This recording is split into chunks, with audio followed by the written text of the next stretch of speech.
ஒரு சின்ன பாட்டில் இருந்தால் போதுங்க, அழகாக செடி பதியம் போட்டுடலாம்.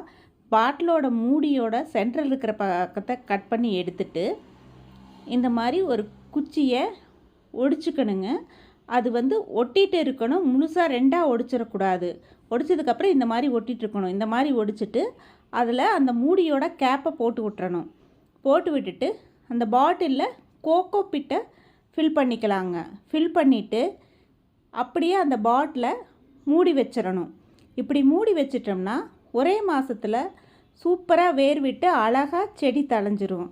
பதியம் போடுறதுல ரொம்ப ஈஸியான மெத்தடு, ஏர் லேயரிங் மெத்தட் மாதிரி தான் இதுவும். ஆனால் ரொம்ப சிம்பிளாக ஈஸியாக எல்லா செடிகள்லேயும் மரத்துலேயும் பதியம் போடலாங்க.